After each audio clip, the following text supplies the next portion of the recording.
안녕하세요, 여러분. 저는 40대 후반이 된 여자입니다. 사실 저는 아주 어린 시절이 기억이 나지 않아요. 그러니까 제가 어느 부모의 뱃속에서 태어났는지, 어떻게 시설로 들어가게 된 건지 하는 기억 말입니다.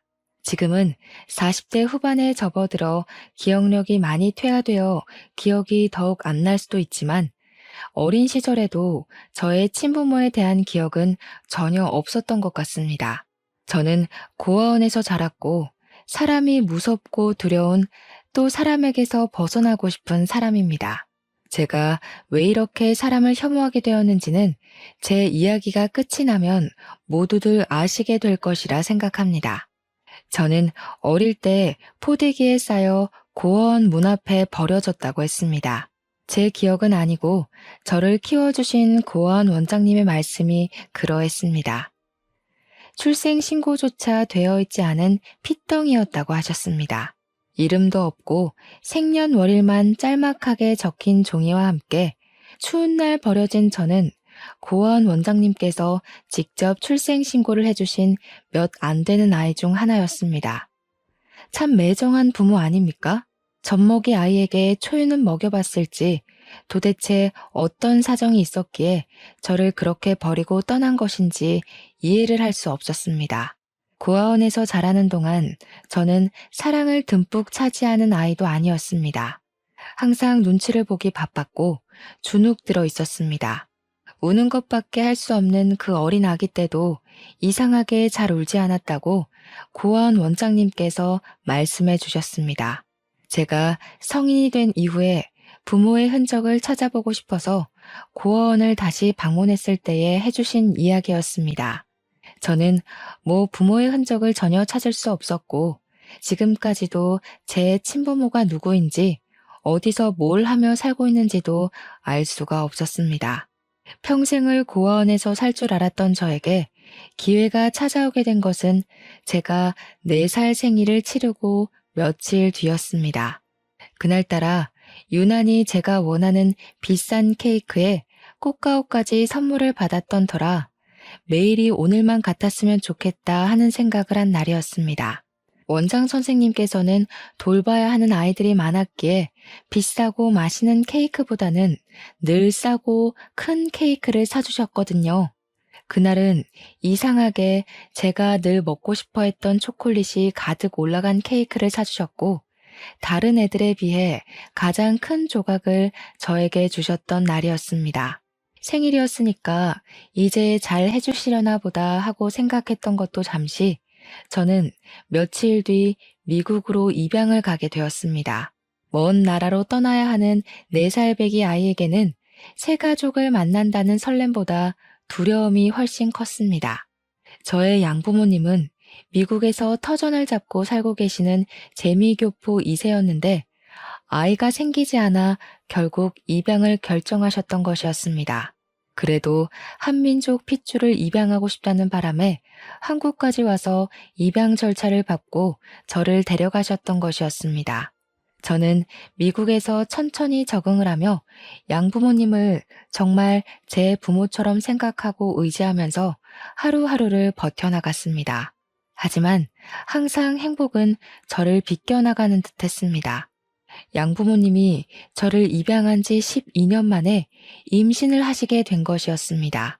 절대로 아이가 생길 일 없다고 장담을 했던 두 부부에게 친핏줄이 생기니 얼마나 끔찍하게 아끼셨을까요? 제 나이 16살에 생긴 동생은 너무나도 작고 예뻤고 저는 진심으로 제 친동생처럼 생각했기에 한 번이라도 더 보고 싶어 안달이 난 상태였습니다. 하지만 저희 양부모님은 저를 믿지 못하셨고 제가 아이를 해칠까봐 늘 두려워하셨습니다. 너는 내 자식이나 다름없다. 우리가 핏줄로 이어지진 않았지만 너는 평생 내 자식이다 하셨던 양부모님은 한순간에 돌변하셨습니다. 아이가 생긴 그날부터 저는 그저 검은 머리 짐승일 뿐 그 이상도 이하도 아니었죠. 저에게 그런 소리까지 하셨습니다. 우리가 널 거둔 건 우리의 장례를 치러줄 사람이 필요했던 것뿐이라고요. 어떻게 피가 섞이지 않았는데 우리가 한 가족일 수 있냐고 저를 핍박하고 내치셨습니다. 동생이 태어난 뒤 저는 양부모에게 다시 예쁨을 받았으면 좋겠다는 마음에 지극정성으로 제 동생을 돌봤습니다. 하지만 저에게 돌아온 말은 비수뿐이었습니다. 우리 애를 해치려고 다가간 건 아니냐면서 저를 밀어내셨거든요.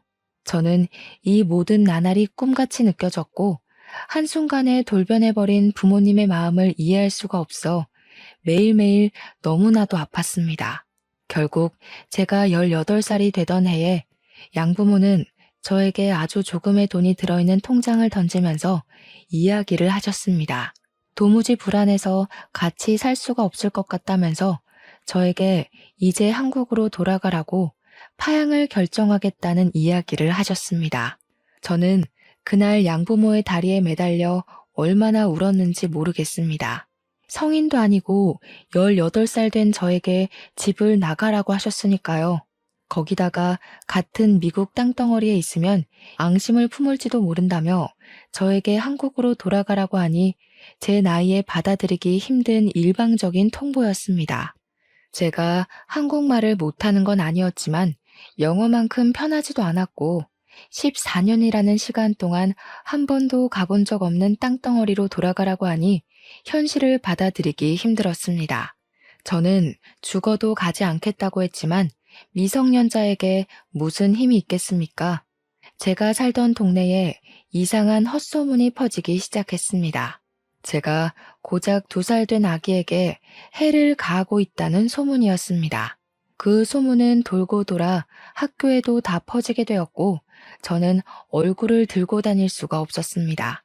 미국에서 아동에게 해를 가하는 일은 정말 큰일이었기에 저는 경찰 조사까지 받았습니다. 정말 입양한 아이가 질투가 나서 아이에게 해를 가한 줄 알고 신고를 한 이웃 덕분에 말입니다. 저는 그런 시선과 핍박, 압박을 견디지 못하는 지경까지 이르렀고 양부모의 바람대로 그 소액이 든 통장을 들고 한국이라는 땅덩어리를 밟았습니다. 미성년자의 힘으로 아무것도 할 수 없었던 저는 물어물어 고시원이라는 곳에 자리를 잡게 되었습니다.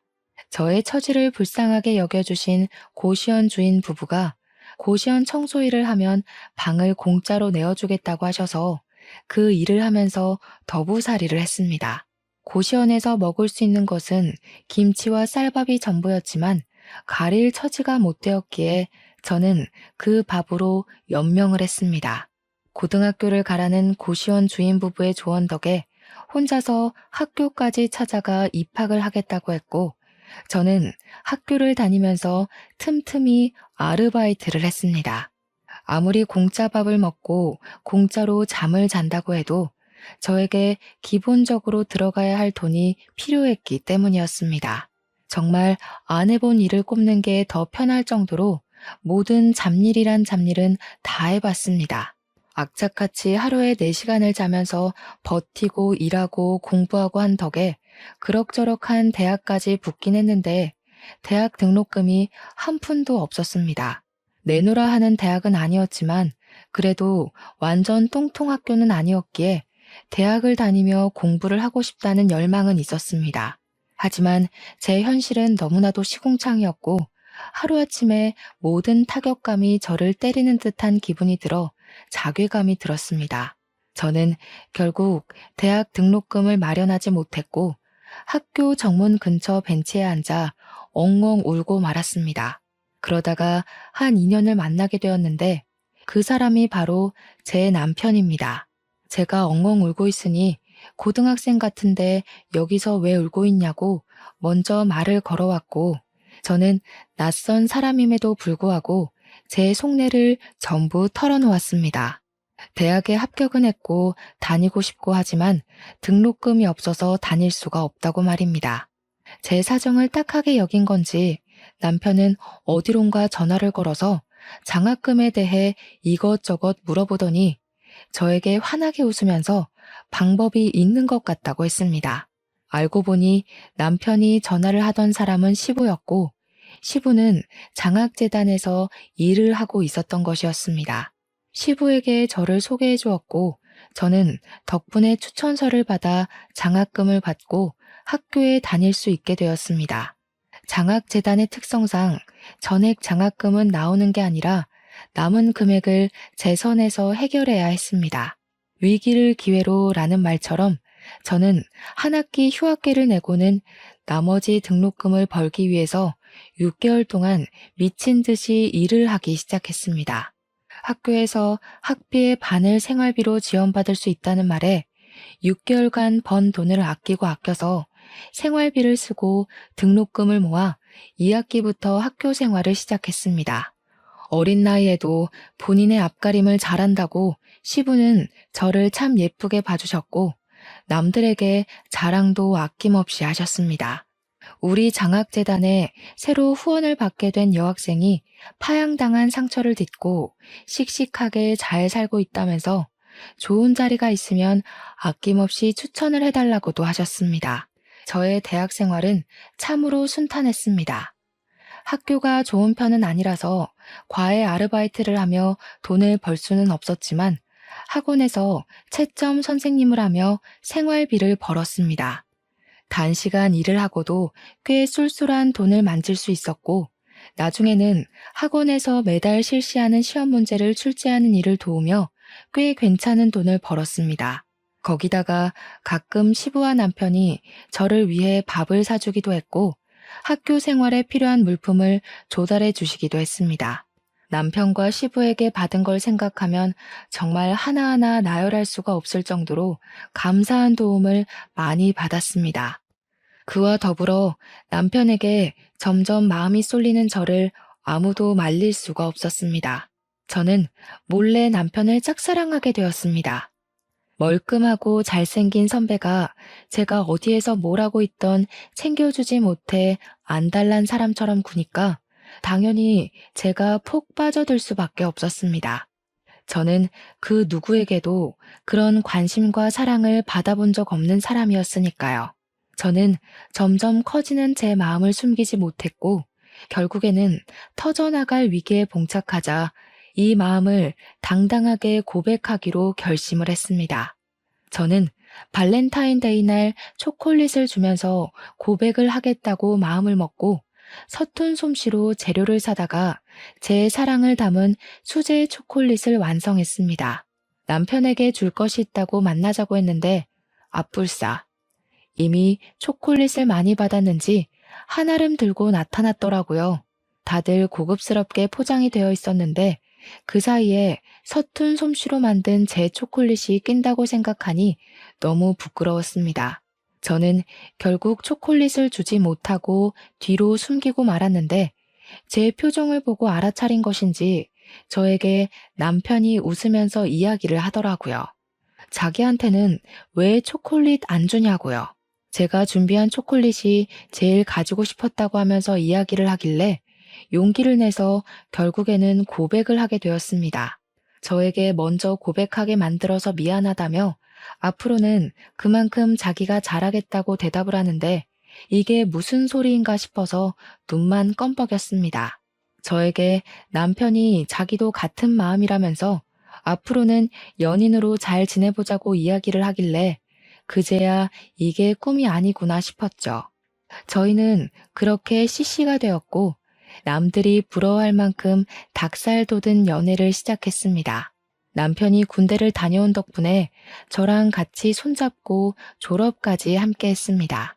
같이 학사모를 쓰고 사진을 찍는데 눈물이 다 나오더라고요. 우리의 대학 생활 정말로 고생했다고 앞으로도 잘 지내보자고 했습니다.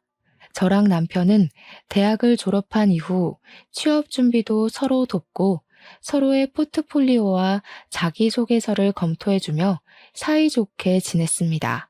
그 결과 남편은 은행에 취직을 하고 저는 중소기업에 취직을 할 수 있게 되었습니다. 주말에 데이트를 하면서 여느 직장인과 다름없는 일주일을 보내고 둘이 만나 서로의 애정을 확인하고 충전하고 그렇게 지내고 있었습니다.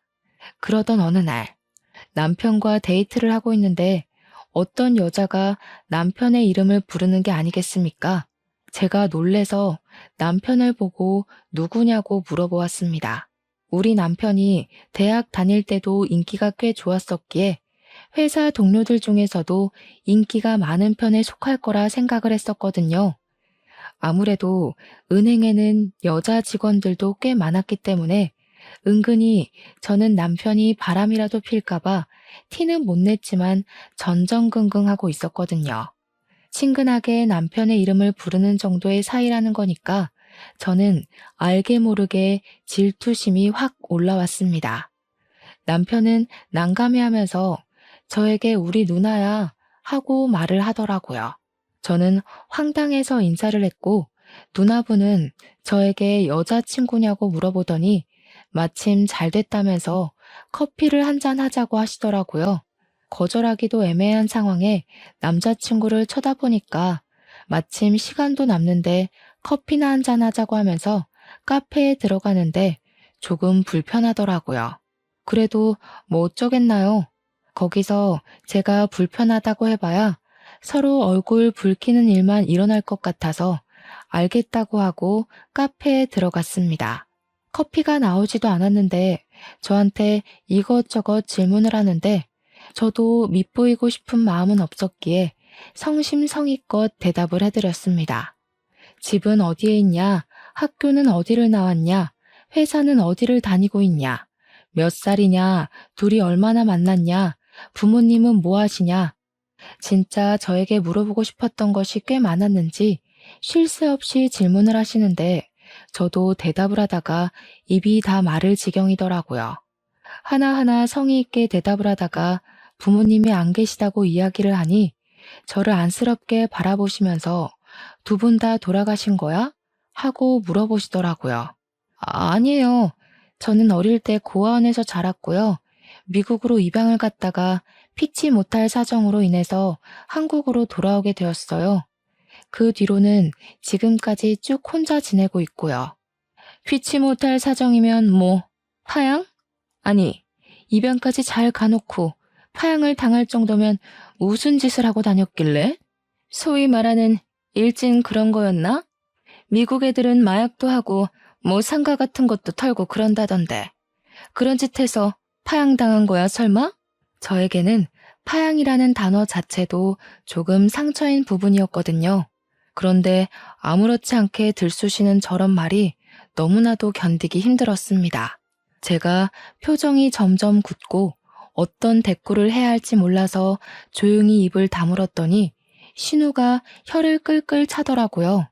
진짜 마약이라도 한 거 아니냐면서 팔뚝 좀 보자 하는데 기분이 너무 나쁘더라고요. 남편을 쳐다보니 남편도 이건 아니다 싶었는지 지 누나를 막 말리더라고요. 그게 무슨 소리냐고 허튼 소리 하지 말라고요. 그 자리에서 제가 무슨 말을 더 할 수 있겠습니까? 조용히 커피만 마셨죠. 그러니 신우가 저에게 기분 나빴냐고 물어보시면서 또 자기 할 말만 하대요. 기분 나쁘게 듣지 말고 그냥 인성에 문제 있으면 우리 동생이랑 만나는 거 내가 못 만나게 해야 될 것 같아서 물어본 것뿐이야. 누나, 그만 좀 해. 애 표정 굳은 거 안 보여? 왜 그래 진짜? 왜? 내가 못할 말한 것도 아니고 나도 사실은 입양하거든? 우리 동생이 태어나기 전에 입양을 오게 됐어. 이 집도 자기 친핏줄. 그것도 아들이 생겼는데도 나를 얼마나 예뻐했는지 몰라. 그러니 파양도 안 시키고 지금까지 같이 살고 있는 거 아니겠어? 파양이라는 게 절차도 복잡하고 쉽지 않잖아. 그러니까 당연히 내가 오해하고 문제가 있었을 거라 생각할 수밖에 없지 않겠어? 그것도 같은 대한민국 땅덩어리도 아니고 미국에서 파양을 당했다는데 궁금할 수도 있지. 되게 예민하게 구네. 저는 기분이 너무 나빠서 꼭 울음이 터질 것만 같았고 그 자리에서 아무렇지 않은 척하는 게 버거웠습니다. 결국 고개를 푹 숙이고 최대한 흘려드리려고 하고 있으니 남편이 벌떡 일어나서 제 손을 잡더라고요. 영화 볼 시간이 다 됐다면서 예매하지도 않은 영화를 보러 가자고 저를 끌고 나오는데 신우가 입을 삐죽 내밀더라고요. 이렇게 우연하게 만난 것도 인연인데 같이 밥이라도 먹어야 하는 거 아니냐면서 영화 예매를 취소하라고요. 남편이 뭘 그렇게 누나 마음대로 하려고 하냐고 우리도 일정이 있으니까 오늘은 이만 헤어지자고 하는데 기분이 참 그랬습니다. 남편이 오늘은 이라고 말한 게 꼭 다음에 다시 만나자고 약속을 잡는 것 같아서 말입니다. 남편은 저에게 헌신적인 사람이고 다정한 사람이지만 남편의 가족들은 저를 밀어내려고 할 것 같아서 환영하지 못한 마음에 기분이 우울해졌습니다. 하지만 그것은 아주 빙산의 일각이었습니다. 그 뒤로 남편이 주말에 저를 만나면 고민이 가득한 얼굴로 앉아있기도 했고 가끔은 휴대폰을 보면서 작게 욕도 하고 짜증도 내고 하는 겁니다. 한 번은 데이트 중간에 신우에게서 전화가 걸려왔고 남편이 처음에 짜증을 막 내더니 나중에는 화를 내면서 누나 그만 좀 하라고 하고 전화를 끊더라고요.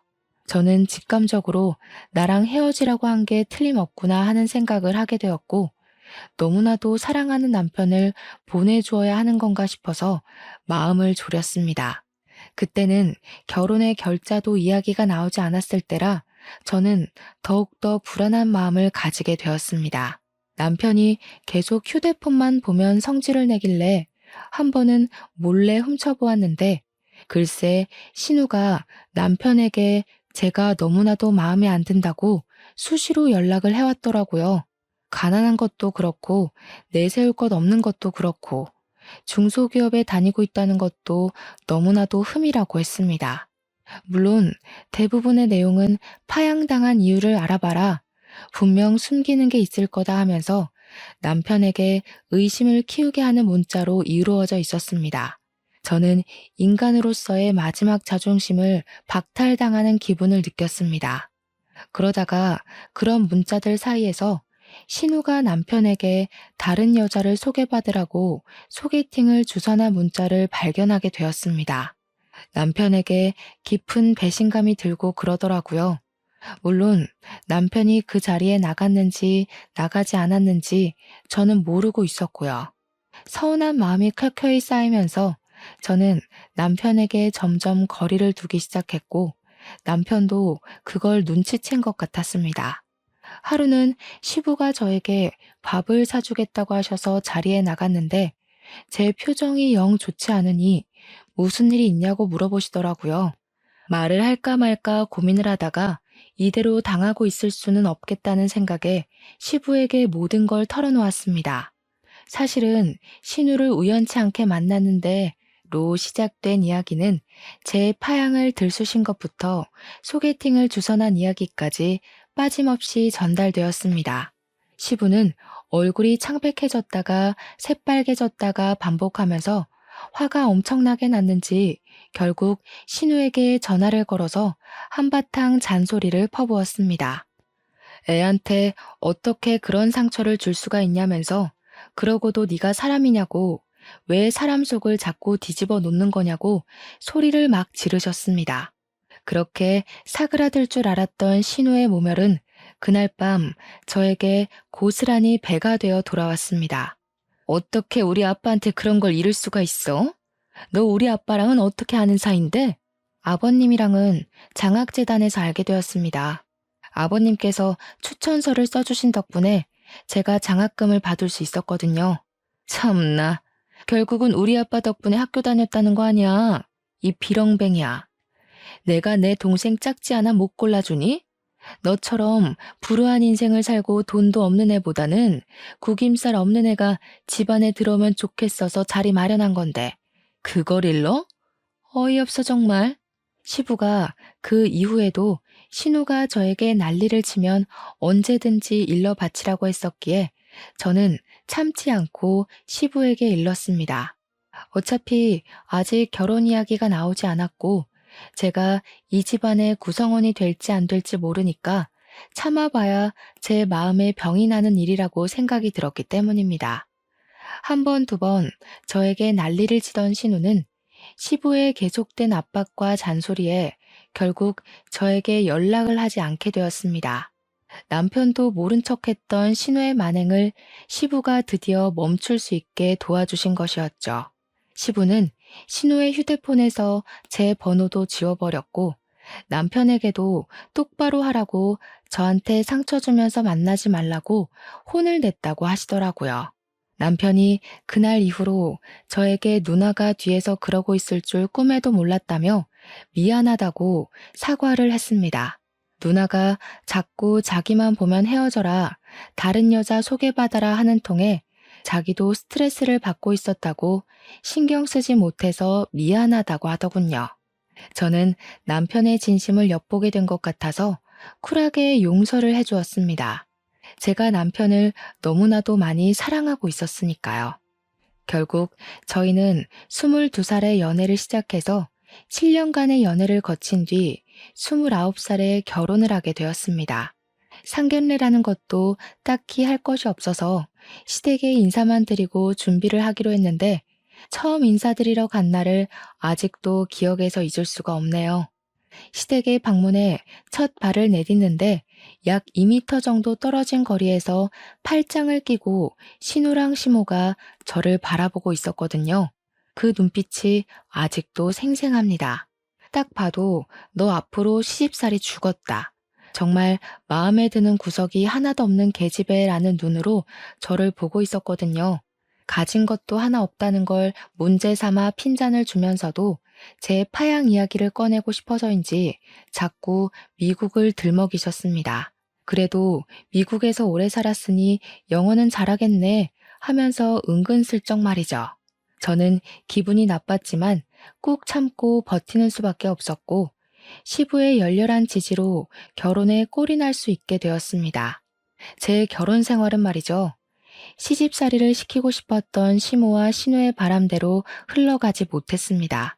시부가 하나하나 저를 끌고 다니면서 챙겨주셨고 제가 부당한 대우를 받지 않도록 지켜주셨기에 시모와 신우의 질투가 어마어마했습니다.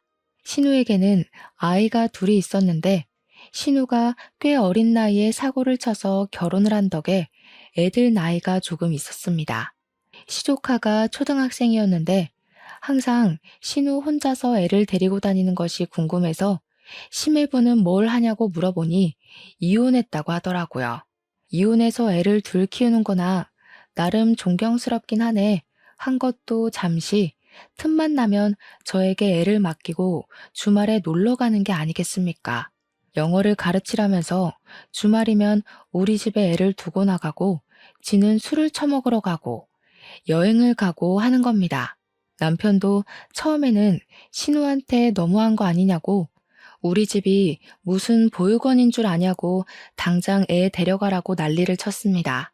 하지만 이게 계속 반복이 되고 신우는 뻔뻔하게 나오고 나중에는 싸우기도 지친 건지 저한테 그냥 조카들 좀 보라고 하더라고요. 은행에서 승진 문제를 두고 골치가 아픈데 집에서까지 스트레스 받고 싶지 않다고 저한테 제가 굽히면 편할 일이라고 하더라고요. 연애 때랑은 너무나도 달라진 모습에 저는 숨이 턱턱 막히는 것 같은 기분이 들었습니다. 제가 신우에게 애를 더 이상 봐주지 못하겠다고 하니 신우가 오히려 저를 타박하면서 조카들의 영어 실력이 하나도 늘지 않았다고 미국에 살았다는 거 다 거짓말 아니냐고 하더라고요. 제가 얼마나 열이 받았는지 신우에게 미국 시민권증을 보여주면서 저 이중국적이고 미국 사람이라고 화도냈습니다. 그러자 시모가 옆에서 얄밉게 우리 딸 힘드니까 애도 좀 봐주고 미리미리 육아하는 거 연습하는 셈 치면 좋지 않냐고 하더라고요. 애들이 이미 초등학생인데 이게 어떻게 육아 연습이 되겠습니까? 제가 애가 있는 것도 아니고 임신을 한 것도 아닌데 말이죠. 애들은 주말마다 찾아와서 날뛰고 다니지. 남편은 집에 있으면 머리 아프다고 자꾸 밖으로 나돌지. 신우와 시모는 뻔뻔하지. 하루하루가 어떻게 흘러가는 건지 모를 정도로 제 시간은 하나도 가지지 못하고 허송 세월을 보냈습니다. 그렇게 2년이 지난 어느 날, 저희가 이사를 가야 하는데 전세금이 살짝 모자라더라고요. 집 크기를 줄여야지만 전세금을 맞춰서 집을 구할 수 있었고, 아이 계획을 미루자고 하니 남편은 그게 무슨 소리냐며 저에게 화를 냈습니다. 나이가 더 들기 전에 빨리 아이를 낳아야 서로에게 더 건강한 육아가 되지 않겠냐고 당장 애를 낳자고 하는 거죠. 집을 줄이는 게 뭐가 문제라고 아이를 미루자고 하는 거냐고, 좁은 집이어도 육아는 충분히 가능하다고 우기는 남편. 작은 집에서 애를 어떻게 키울 것이냐, 우리도 기반을 잡고 계획적으로 육아를 하자는 소리하고 우기는 저. 남편과 저의 사이는 점점 더 나빠지기만 했습니다. 이 이야기를 전해들은 시모는 저에게 대를 끊으려고 하는 거냐고 당장 애부터 가지고 요즘은 원룸에서도 애를 다 키우고도 남는다고 하는 겁니다. 상식적으로 원룸에서 어떻게 애를 키웁니까? 제가 기가 막혀서 아무것도 못하고 있는데 시부가 저에게 연락을 하셨더라고요. 제가 집 때문에 고민을 한다는 걸 전해 들으셨는지 한참을 이것저것 물어보시다가 저에게 집을 짓자고 하시는 게 아니겠습니까? 갑자기 집을 짓자고 하셔서 이게 무슨 소리인가 하니 시부가 예전에 사둔 변두리 땅이 있는데 요즘 거기가 개발되어서 학교도 들어오고 편의시설도 다 생겼다고 하더라고요. 서울이랑 멀지 않은 경기권이고 버스랑 지하철도 다 있으니까 출퇴근하는 데에도 아무 문제가 없을 거라며 이야기를 하셨습니다. 그 터가 주택 부지로도 충분히 쓸 수 있는 공간이니까 한 3층짜리 집을 지어서 저희 가족과 시부모님이 분리형으로 세대를 꾸려서 지내는 게 어떠냐고 하시더라고요. 예를 들면 1층은 아이가 생길 저희가 쓰고 2층은 시부모님이 쓰고 그런 식으로 나누자고 하시더라고요. 아이가 생기면 본인들이 아이를 봐주기도 쉽고 이제 시부도 은퇴를 하실 거라면서 시간이 많이 생기니 좋을 것 같다고 하시는 겁니다. 같이 집 지어 살면 단점도 있겠지만 장점도 충분히 있을 거라며 저에게 차근차근 해주시는데 남편은 냅다 좋다고 하더라고요. 하지만 저는 시부의 말이 달콤하기도 전에 독 같기도 했습니다. 시모의 시집살이가 걱정이 되었기 때문이었습니다. 제 고민을 눈치채신 시부가 걱정하지 말라고 시모의 시집살이는 든든하게 자기가 막아주겠다고 호언장담을 하셨습니다. 제가 지금 당장 가릴 처지가 아니었기 때문에 저는 결국 고개를 끄덕였고 그렇게 집을 짓기 시작했습니다. 일단 시부모님의 노후자금으로 쓸 돈을 전부 쏟아부어 건물을 올리고 저희 전세금을 나중에 드리기로 결정했습니다. 집은 8개월 만에 지어졌고 저와 남편은 그동안 단기 전세를 살다가 이사를 했는데 상상도 못할 일이 벌어졌습니다. 바로 3층짜리 집 중 2층은 전세를 주기로 했었는데 2층에 신우가 쏙 하니 이사를 들어와 알박기를 시전한 것이었습니다. 시모는 미리 알고 있었던 건지 별말을 하지 않았지만 저와 시부는 너무나도 어이가 없어서 신우를 멍하니 바라만 보았습니다. 당당하게 신우는 어차피 너네도 애 낳으면 뛰어다닐 게 뻔하니까 1층에 살아야 하지 않겠냐고 배려를 한 거라며 발망치를 든 신우는 2층에 자리를 잡았습니다. 층간소음이 어찌나 심한지 집을 꼼꼼하게 지었지만 뛰어다니는 초등학생 조카들의 소음은 그 벽을 뚫고 전해지더라고요. 시부모는 3층, 신우네는 2층, 저희는 1층에 자리를 잡고 어영부영 한가족 살림을 하기 시작했습니다. 저는 집을 이사하고 나서 계획했던 대로 임신을 하게 되었고 특히나 시부가 좋아하셔서 무척이나 마음이 좋았습니다. 같이 살다 보니 저희는 전세금 모았던 걸 전부 시부모님한테 드렸으니까 신우는 얼마를 내고 들어온 건지 궁금해지더라고요. 은근슬쩍 신우한테 얼마 내고 들어왔냐고 물어봤더니 자기는 집 짓는데 한 푼도 내지 않았다고 당당하게 이야기를 하더라고요. 저한테 우리 엄마 아빠 집인데 뭐 어떠냐고 하길래 저희는 집은 있다고 이야기를 하니 지금 돈 가지고 유세 떠냐고 어이없다고 하더라고요. 당연히 어이가 없죠. 시부모님이 나중에 돌아가시고 나면 이 집을 어떻게 처분할 건지도 생각을 해봐야 했으니까요. 가끔 시부모 집에서 밥을 먹을 때마다 그걸 가지고 신우가 꼬투리를 잡더라고요. 너네는 이 집 지을 때 돈 냈다고 지분 있다고 올케가 그러더라.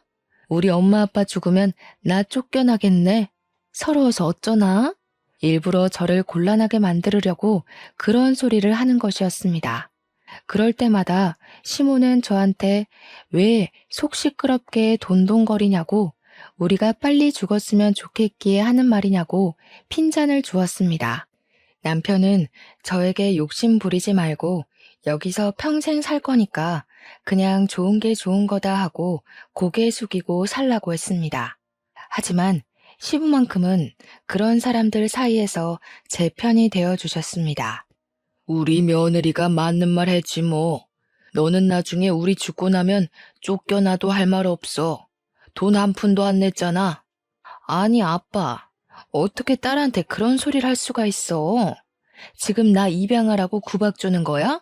어머 얘가 우리가 언제 너 입양하라고 차별을 했니? 뭘 했니? 못하는 말이 없어 아주. 그리고 며느라가 너도 그렇다 참. 왜 그런 소리를 해서 애 속을 뒤집어 놓니?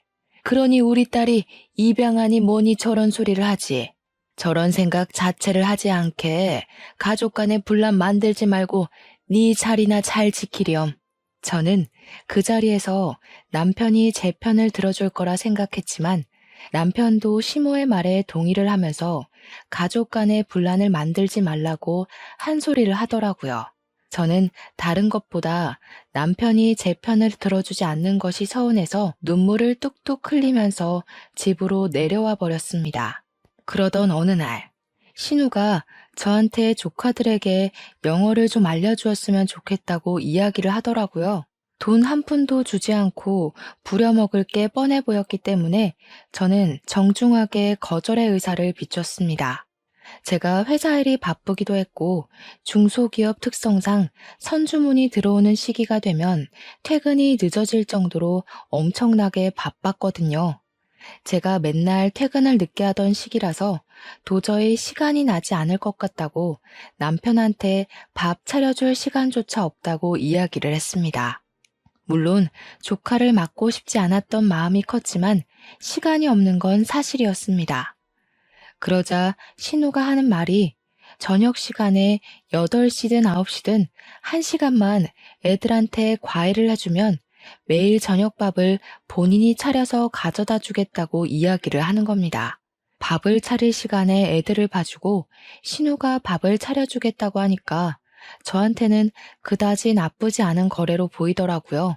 그래서 일주일 내내 해주는 건 좀 어렵고 일주일에 3번씩 해주겠다고 했고 신우가 웃으면서 당장 오늘부터 저녁을 해주겠다고 하더군요. 조카들 영어 과외를 1시간 정도 해주고 신우가 저희 집으로 각자 먹을 밥을 트레이에 담아서 가져다 주는 생활을 하게 되었습니다.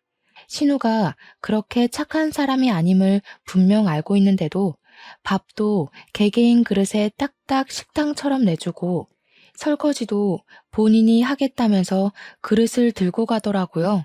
솔직히 저는 너무나도 편했고 남편도 신우가 해주는 밥이라서 그런지 반찬 투정 한 번 없이 밥을 잘 먹더라고요. 그런데 그런 생활이 지속된 지 한 3주쯤 흘렀을까요? 어느 날 갑자기 밥맛이 조금 이상하게 느껴지는 게 아니겠습니까? 제가 임신 중이었기 때문에 입덧이 뒤늦게 시작이 된 건가 싶어서 몇 술깔 먹지 않고 자리를 정리하고 일어났습니다.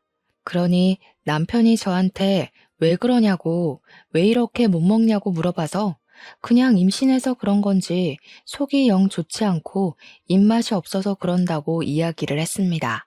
신우한테는 고생해서 차려준 밥이니 밥맛이 이상하다는 소리는 딱히 하지 않았습니다.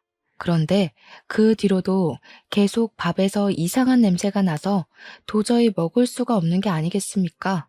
제가 계속해서 밥을 먹지 않고 버리니 남편이 왜 그러냐고 하더라고요. 지금 우리 누나가 정성스럽게 차려준 밥인데 안 먹고 버리는 거야? 아니, 당신 밥은 괜찮아? 이상하게 밥에서 냄새가 나고 역해서 먹질 못하겠어. 그러니 남편이 저에게 그래? 하면서 자기 밥이랑 바꿔 먹자고 하더라고요. 그래서 남편 밥을 먹어보니까 이상한 냄새도 안 나고 맛도 멀쩡한 게 아니겠습니까? 남편한테 내 밥에서 냄새 나고 맛도 이상하지 않냐고 물어보니까 남편이 전혀 모르겠다면서 괜히 유난 떠는 거 아니냐고 우리 누나가 그렇게 싫으냐고 하더라고요. 저한테 너 그거 병이야. 시자 들어가면 다 싫어하는 이상한 병. 이러면서 호통을 치는데 임산부한테 그게 할 말인지 서럽더군요. 제가 진짜 이상한 맛이 나서 그런다고 제 말 좀 믿어달라고 했더니 앞으로는 밥을 바꿔 먹자고 그러더라고요. 자기는 맛만 좋고 똑같다면서요. 그런데 문제는 여기서부터 시작이 되었습니다. 남편이 출근을 하는데 자꾸 눈이 침침하다고 하는 겁니다. 안과를 가보라고 하니까 노안인가? 하면서 대수롭지 않게 생각을 하더라고요. 아직 30대 중반인데 벌써 노안이 오겠냐고 대충 넘겼는데 그날 오후에 시부가 친구를 만나러 밖에 나갔다가 사고를 당했다는 연락을 받게 되었습니다. 병원에 놀라서 찾아가니 시부가 온몸에 붕대를 감고 있는데 의사 말로는 정말 기적적으로 살아난 거라고 하더라고요. 교통사고였는데 시부가 앞에 차를 보지 못하고 그냥 들이받은 것 같다고 하면서 과실도 100% 시부의 잘못이라는 겁니다. 무려 중앙선을 넘어서 마주오던 차량과 정면으로 부딪힌 것이었습니다. 시모는 엉엉 울고 있고 시부는 의식이 돌아와서 드문드문 말을 하셨는데 자꾸 눈이 잘 안 보인다고 침침하다고 하시더라고요. 남편도 눈이 침침하다고 했었다는 게 떠오르면서 괜히 이상한 기분이 들었습니다. 뭔가 놓치고 있는 기분이 들었거든요. 시무랑 신우가 저에게 잠시 병실을 좀 지키고 있으라고 하길래 제가 오늘 돌볼 테니 집에 가서 쉬시라고 말을 전했습니다. 제가 병실을 지키고 있는 사이 남편이 퇴근해서 오더니 본인도 진료 예약을 좀 잡는 게 좋겠다고 하면서 저에게 그냥 집으로 가라고 하더라고요. 임산부가 병실을 지켜봐야 뭘 하겠냐고. 다음 날이 때마침 주말이니 본인이 지키고 있겠다고 하더라고요. 그래서 고맙다고 이야기를 하고 저는 집으로 돌아왔는데 아무래도 시모한테 이야기를 해두는 게 좋겠다 싶어서 3층으로 올라갔습니다. 그런데 신우랑 시모가 이야기를 나누고 있는 소리가 들리더라고요. 아니, 왜 며느리 눈은 괜찮고 우리 아들 눈이 침침하다 그러냐? 둘 밥이 바뀐 거 아니야? 아니, 그럴 리가 없는데. 내가 옳게 거라고 콕 집어서 알려준단 말이야. 우리 아들이 대신 먹고 있는 거 아니겠지? 아이고, 메탄올인가 뭔가 하는 거, 그거 이제 그만 넣어라. 불안하다. 아니, 언제는 엄마도 좋은 생각인 것 같다고 했잖아. 아빠처럼 옳게도 사고 나면 딱인데. 임신까지 했으니 보험금도 2배 아니야. 너희 아버지도 한 방에 갔어야 했는데 저렇게 살아서 어쩌냐. 치료비는 어쩌고. 거기다가 중앙선을 넘어가지고 보험금도 사망보험금만 나올 것 같은데 죽어주지 좀. 그래서 엄마 돈 한 푼도 없다고? 아씨, 진짜 우리 어떡해. 저는 메탄올이라는 소리에 머리털이 쭈뼛 서는 것 같았습니다. 너무나도 놀랬죠. 사건의 전말을 전부 들었지만 증거가 전혀 없는 상황이었고 그 둘을 제대로 잡아 쳐넣으려면 증거가 필요했습니다. 저는 시조카들이 평소에 강아지를 키우고 싶다고 했던 게 생각이 나서 바로 강아지 한 마리를 분양받았습니다. 시조카들이 아니나 다를까 강아지를 데리고 놀고 싶다고 하길래 된다고 이야기를 하고는 신우에게 말을 했습니다.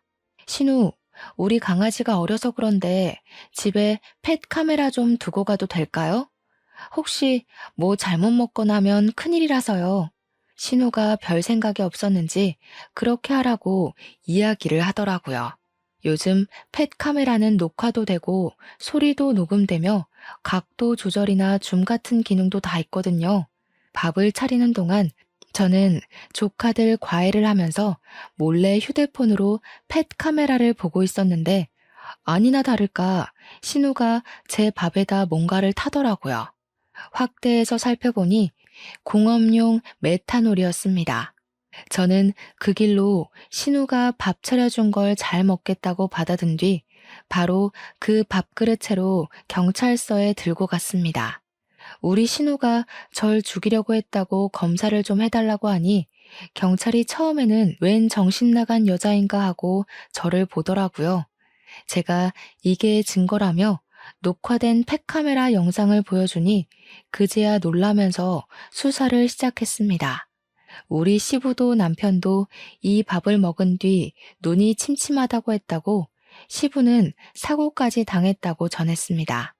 우리 남편이랑 시부가 선천적으로 비염이 심한 타입이라 코가 막혀서 냄새를 느끼지 못해서 그래서 이상한 걸 모르고 밥을 그동안 꾸준히 먹고 있었던 겁니다. 경찰은 그릇째로 들고 온 밥을 국과수에 넘겼고 성분 검사에서 메탄올이 검출되었습니다. 신우와 시모는 결과가 나오자마자 긴급으로 체포가 되었습니다. 알고 보니 둘이 사치벽이 있어서 그동안 대출을 받아 본인들 명품 쇼핑과 치장을 위해 돈을 썼더라고요. 대출 빚은 눈덩이처럼 불어나고 갚아야 하는데 돈이 없자 저를 죽여서 사망보험금을 받으려고 했던 겁니다. 시부까지 죽이려던 이유는 그 집의 명의가 시부 명의로 되어 있어서 집 담보대출을 받을 수 없었기 때문이었고요. 저도 모르는 사이에 제 사망보험이 7개나 가입이 되어 있었다는 걸 보고 기함을 토했습니다.